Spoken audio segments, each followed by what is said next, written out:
kana subscribe kuri ino channel urebe video yose uyisoze udatarukije kugira ngo utagira ikintu na kimwe uri bucikwe. Biroroshye cyane.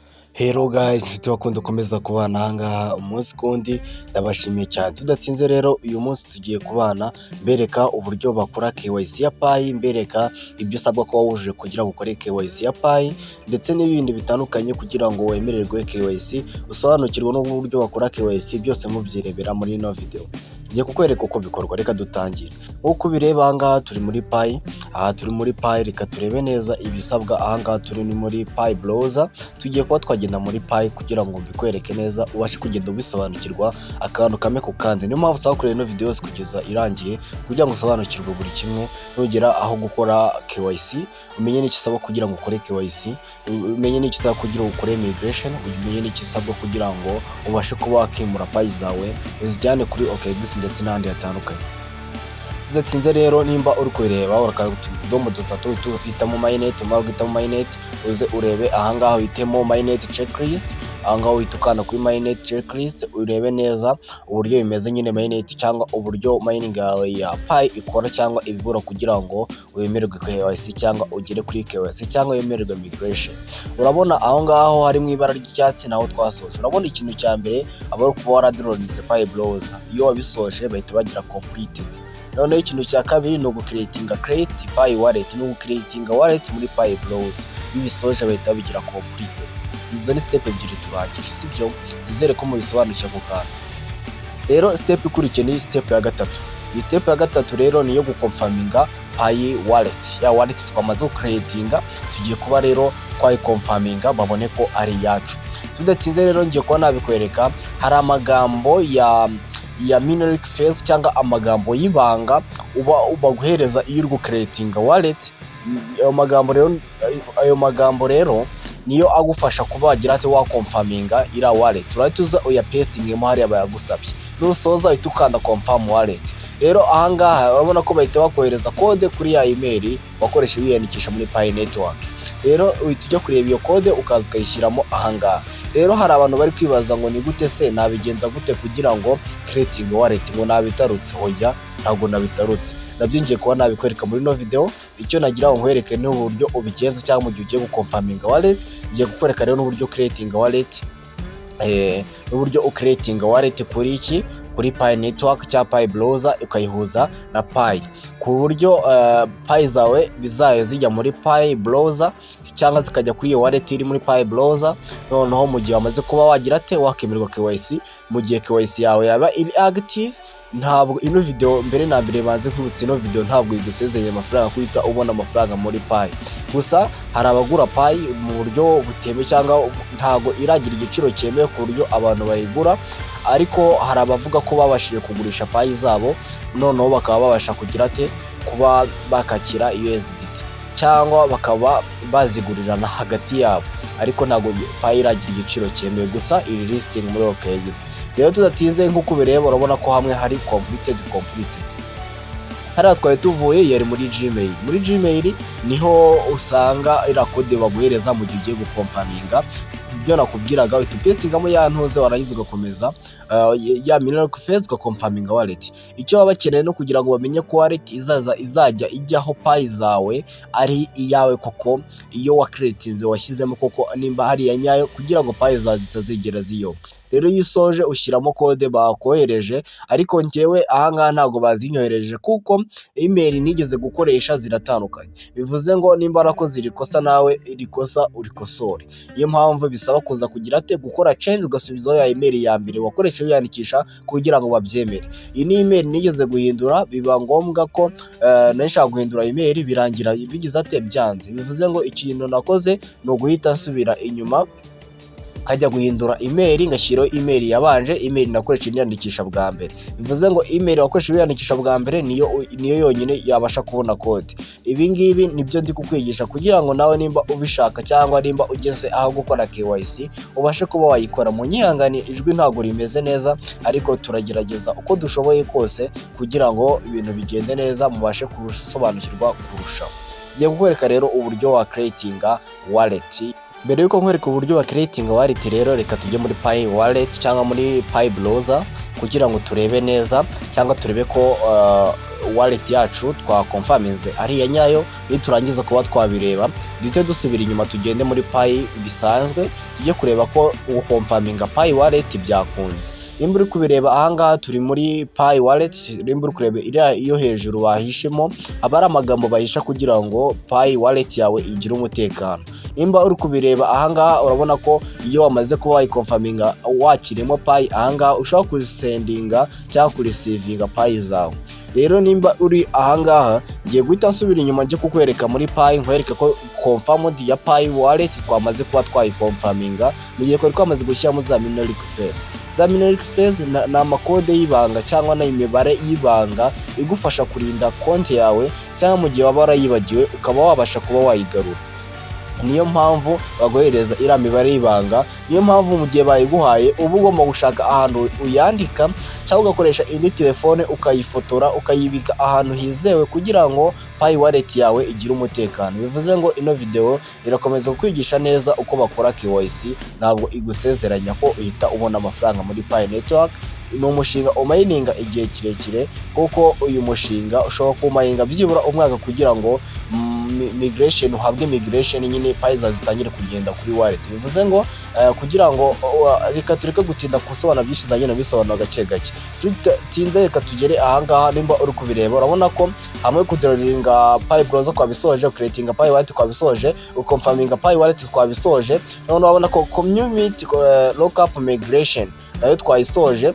Biriya nibyo twari tumaze kuba twagira twakora mu gihe twari tumaze gukonfaminga wallet. Tugeze ahangaha rero bavuze ngo secure your account. Secure your account, ibi ngibi iyo ukonfaminze iriya wallet bito byivivura. Bivuze ngo account yawe iba irinzwe. Bivuze ngo account yawe iba irinzwe kuko urabona ko ari secure your account. Tudatinze rero nimba uri kubireba ahangaha dukanda kuri step ikurikiye urabona ko bahita kubwira amazina yawe. Ukimara kuba wakanda uraza ukabisoma neza witonze kugira ngo ubashe kugenda usobanukirwa umenye uburyo migration ikorwa, akakubwira ibyo ugomba gukora kugira ngo ubone migration ndetse n'ibindi bigiye bitandukanye mu gihe umaze gukonfaminga wallet. Niyo mpamvu uba ugomba kugira gusoma tekora amabwiriza. Iyo usoje kuyasoma uhita ukanda accept. Umaze ukanda accept rero ahangaha uhita ushyiramo iki? Udushyiramo za minoric phase z'umutekano wawe wa Pi network. Wamara ko wazishyiramo ugahita ukanda sign in ukinjira, wabona ko ugahita ukanda understand. Wamara ko wabikora nyine uhita ukanda understand nka kuriya wari wabibonye. Warangiza rero ahangaha biba bigaragaye ko ino step uyisoje kuko wamaze kubona ko iyo wallet wamaze guhuza ari yawe kuko. Nimba uri kureba urabona ko bisa byivivura. Tugeze ahangaha rero bahise tubwira ngo ikintu gikurikiye cyangwa step ya 7 ikurikiye no gusubmita KYC application.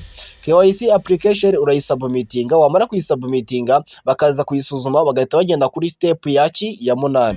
Step ya 7 niyo step igoranye kuko niyo step yo kwitondera kuko iyo bisubmitinze nabe birangira KYC yawe batayemeye kuko hari abantu benshi bavuze ko KYC zabo zitemewe cyangwa batanze KYC bazitanga nabi cyangwa ntibashyiramo ibisabwa neza cyangwa imyirondoro neza cyangwa ntibubahiriza amategeko n'amabwiriza ya Pi network bikarangira KYC zabo zibaye rejected aho kuba approved. Urahita ukandaho rero. Ini step ya 7. Step ya 7 iyo uyisoje abasigaye step ya 8 ya migration yo gufata Pi zika migrated to wallet. Urumva ko ni ibintu byoroshye. Tudatinze rero dukimara kwa twakanda hariya kuri submit KYC urahita ugera ahangaha bakubwira ngo shyiramo minoric phase Pi network cyangwa unlock Pi network. Nurangiza uzishyiremo, numara ko wazishyiramo uhita ukanda unlock kugira ngo basuzume ko Pi wallet izajya yoherezwaho ari yawe koko. Nugera ahangaha nkuko ubireba nimba uri kubera neza urabona ko KYC with Pi iri unavailable. Bivuze ngo ntabwo yari yaba active, iri unavailable, ntabwo yari yaba active. Tudatinze rero urabona ko ikintu gisigaye ahangaha niza kuba yabaye active barahita biba activate your wallet. Nyine Pi KYC iraba activated ariko mu gihe bazaba bamaze kwigira confirmed kuri Pi network cyangwa umushinga wa Pi network bamaze gusuzuma amakuru yanjye natanze ndetse bakagaragaza n'imyirondoro yanjye kugira ngo babone ko Pi ari yanjye cyangwa no Pi account ari yanjye ari njye umayininga. Tudatinze rero nkuko mubireba ahangaha murabona ko deadline KYC baguhereka igihe cyo gukora KYC. Nuramuka utayikoze urabona ko dufite iminsi 36 n'amasaha 19:55 igomba gushira twakoze KYC. Niramuka igushyiranye ibintu ugomba kubimenya. Iyi minsi iyo ishize ushobora kubura Pi zawe wamayininze. Bivuze ngo urabona ko izi step zose twazirangije, step ya 4, step ya 5, step ya 6 tugeze kuri step ya 7 yo gusubmitinga KYC. urabona ko ni step zingahe? Ya mbere twayisoje, kabiri twayisoje, gatatu twayisoje, kane twayisoje, gatanu twayisoje, gatandatu twayisoje, tugeze kuri step ya karindwi ariyo gusebumitinga KYC, ari nayo step ikunda kugora abantu. Niyo mpamvu nakubwiye gusaba kure ino video yose kugira usobanukirwa akantu kose ku kandi ku buryo bitazigera bikugora. Ahita ukanda kuri submit KYC of Pi Network. Numara kuba wakandaho barahita kujyana muri Pi browser, umara kuwagera muri Pi browser cyangwa utegerezaho gato nyine n'ibintu biloadinga kugira ngo bakugeze aho ukorera KYC. Ni ibintu bitagoranye cyane. Kugira ngo uhabwe kuba wakora KYC ugomba kuba umayininze byibura amezi 3, niyo mategeko yawe. Ugomba kuba umayininze 3 months for mining, nyine umayininga byibura amezi 3. Nugera aha rero bahita bakubwira ngo nice to meet you, bahita ngo welcome to Pi KYC solution to solve verified identity. Nyine kuba ko bakeneye ko washyiramo imyirondoro yawe, no gushyiramo imyirondoro yawe noneho ijyanye n'irangamuntu n'ibiki byose kugira ngo basuzume ko ari we wanyawe. Nugera aha rero urashyiramo umwaka wawe uhura n'uri kwirangamuntu. Aha no kwitondera, ushyiramo umwaka wahura n'uri kwirangamuntu, nyuma gushyiramo umwaka wahura n'uri kwirangamuntu ndetse n'itariki ndetse n'ukwezi, urangiza uhitemo n'ururimi rw'icyongereza nk'uko twabihisemo, nurangiza umanure urebe aha. Nugera aha barakubaza se ushaka gukoresha irangamuntu, ese ushaka gukoresha icyano. Mbere na mbere ari kubanza kugira ngo uhitemo igihugu cyawe, urahita uhitamo u Rwanda. Umara guhitamo u Rwanda kari icyo gihugu cyawe, tureba aha kwa se urakoresha irangamuntu, ese urakoresha passport, ese urakoresha perimi, urategwa n'icyo ushaka. Kiza rero nakugira inama ukoreshe iki irangamuntu kuko niyo imara igihe kirekire, kuko ibindi bishobora kuba wabyamurwa ugasanga KYC yagize ikibazo cyangwa ntago bimaze igihe kirekire. Kuko hari identity cyangwa zino bakoresha KYC nka identity cyangwa nka visa zirangiza igihe zidahoraho, biba byiza ukoresheje ikintu gifite igihe kirekire. Nugera aha rero urahita uvivura, bakubwira ngo wasinye amategeko n'amabwiriza neza, nurakubwira nyine mbese urasa n'usoma ayo mategeko n'amabwiriza, nurangiza ukande allo ko wayasomye, nurangiza ukande let's go, twakomeje tujye kureba iki ibikurikira kugira ngo dushyiremo amakuru yacu. Nugera aha rero barahita kubwira ibisabwa mbere na mbere kugira ngo uzabisoze ubisoma, rwa ngo take photo your ID passport cyangwa yirangamuntu ya passport cyangwa yirangamuntu cyangwa ya perimi, ariko ikiza twe tujye gukoresha iki irangamuntu. Nugera aha barakubwira ngo amagambo cyangwa ibyo uri bwandikemo byose bigomba kuba bihura n'ibiri kwirangamuntu, ari ibintu biririyo bizwi neza cyangwa byanditse neza, apana kuba wagira ikintu wibeshya. Nugera aha rero bakubwira ngo ikintu ugomba kuba wakora, ugomba gukonfaminga cyangwa gukora step by step zose kugira ngo ubikore neza. Urabona ko Pi payment bahita kuvuga ngo ugomba kuba wagize ate kuba wujuje ibisabwa. Nugera aha rero urahita ubona ahantu handitse gushyiramo irangamuntu, urakubwira ngo biri badiri ni igihe watanze ibintu bitagaragara neza cyangwa wafotoye irangamuntu yawe itagaragara neza. Aho biri good naho handitse ko ibintu byose bigomba kuba bigaragara, biri clear, amakuru arayanyayo, nta kintu na gito wibeshye kuko ibintu byose bigomba kuba biri clear. Urahita uhitamo irangamuntu nurangiza ugera aha. Nugera aha rero urahita ngo fotora irangamuntu yawe, urahita uyishyira ahantu wabona hagaragara neza. Numara ko wayishyira ahantu hagaragara neza uyifotore. Numara ko wayifotora urahita ukanda hariya kuri kano kantu k'akazeru ko gufata ifoto. Mu gihe wamaze gusoma neza nawe uri kubyirebera ukaza ureba neza ko ibyo bintu bigaragara. Rero numara ko wabisoza, ahantu bakunda gukora ikosa iyo bageze aha bakababwira ngo add photo back. Add photo back ni ukongeraho ifoto yawe, nokongeraho ifoto yawe inyuma, back y'inyuma nyine hariya inyuma, ntabwo wongera ukayifotora bwa kabiri. Hari umuntu ugira ngo kwifotora bwa kabiri.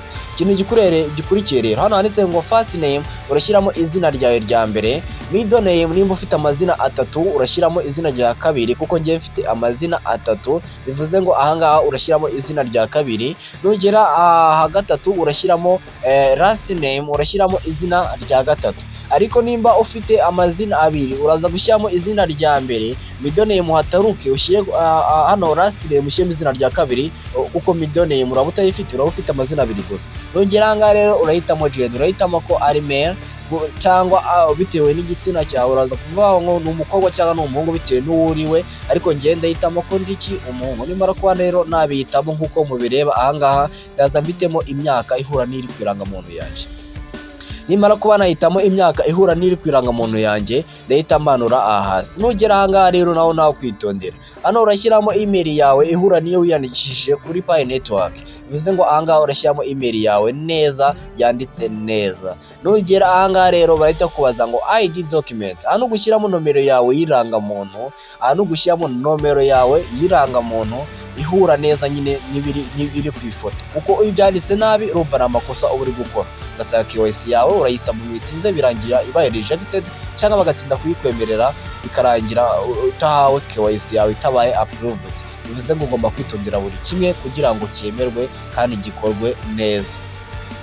Tudatinze rero ikintu gikurikiye ahangaha uhitamo iki, hano barakubaza ngo ID yawe ifite igihe izarangira, expiry date of your ID is valid until, ese ID yawe ifite igihe izarangirira. Rero tuhitamo ibingibi nanditsemo ntubitemo, ahubwo uhitemo hano ngo uhita uvivura kara kantu ngo ntabwo ifite igihe izarangirira, ni ID cyangwa ni document y'igihe kirekire. My ID does not have expiry date, ID yanjye ntabwo ifite igihe cyo kuba yarangira. Nugera ahangaha rero bahita kubaza ngo country residence, igihugu bwawe ni ubuhe. Urabona ko mpisemo Rwanda, nimara kuba nahitamo Rwanda barahita kubaza residence yawe. Urabona ko ahangaha residence yawe urashyiramo akarere kawe. Nugera ahangaha handitse address line urashyiramo address yawe, ushobora gushyiramo wenda Kibungo cyangwa ugashyiramo Kigali city bitewe n'aho uherereye. Noneho nuba wabisoza, hano bakunda gukoresha prefecture zawe cyangwa ugasanga wenda ari gukoresha ama prefecture cyangwa n'ibindi bigiye bitandukanye. Hano cyangwa ugashyiramo akarere kawe, hano handitse address line 2 ushyiramo akarere kawe, city ushyiramo akarere kawe, cyangwa ni muri Kigali ushyiramo Kigali. Nugera ahangaha ushobora kuba washyiramo Kamembe bitewe n'akarere kawe, ariko ahangaha niwo ubihitamo. Urabona ko ngewe nanditsemo Kamembe. Tudatinze rero reka tugere ahangaha, hano handitse state province urashyiramo akarere kawe. Nugera ahangaha handitse zip code cyangwa post code urashyiramo amazina 5, numara ko washyiramo ukande next. Wizere neza kandi ubikore ukande next ari uko wamaze gusuzuma neza amakuru yawe utanze ko ari aya nyayo, ko ibintu utanze ari ibyanyabyo. Tudatinze rero nk'uko bireba bagiye kuvuga ngo step ikurikiye ni step ya 3, ni ukuba wagira te washyiramo isura yawe, bagakora face verification, bakaba bakora face verification neza mu buryo bwiza kandi bukora neza. Bihangane ijwi ndirimeze neza, ariko ndakeka muri kubyumva kandi muri busobanukirwe. Right ukanda next, bivuze ngo hano ugomba kubahiriza amategeko n'amabwiriza, isura yawe ikabigaragara neza nk'uko babikweretse kuri ira foto ya mbere. Niyo mpamvu uba ugomba kubyubahiriza kugira ngo KYC yawe yemerwe muri Pi Network. Nimba uri kubireba neza ahangaha urategereza birodinge, ntabwo bitinda, aba ari akanya gatoya. Iyo bimaze kurodinga rero ikintu kiba gikurikiye hahita hafunguka ifoto cyangwa video yaho ushyiramo isura. Uba ugomba kugenda ahantu hagaragara, nk'uko bireba urabona ko ndi ahantu hagaragara. Urashyiramo isura yawe, bakubwira ngo look in your camera, reba muri kamera, nurangiza urebe muri kamera. Numara kureba muri kamera ugume hamwe bazuminge, bakubwira ngo seka, numara guseka useke, numara guseka kubera ngo reba imoso, turn left, turning left, bakubwira ngo turn right, turning na right. Numara gutaninga right uhite basuzuma cyangwa basikaninge isura yawe. Namara kuyisikaninga bahite bavivura, bakubwire ngo reba hejuru, nurangiza urebe hejuru. Numara kureba hejuru kuko nguko bavuga ngo numara ko wareba hejuru, bakubwire ngo ongera reba hasi usa n'uwunamye wunamishe umutwe kuko birimo kugenda. Nurangiza uhite utegereza gatoya. Uploading your data, don't leave up. Nyine bari kuvuga ngo don't leave the app, nyine amakuru yawe waprodinze arahita yibika, ntabwo ari buze kuba yava muri no application. Rero nimba uri kubireba ahangaha urahita ubona ko byabaye gutya cyangwa Pi Network yamaze kuba yabaye submitted.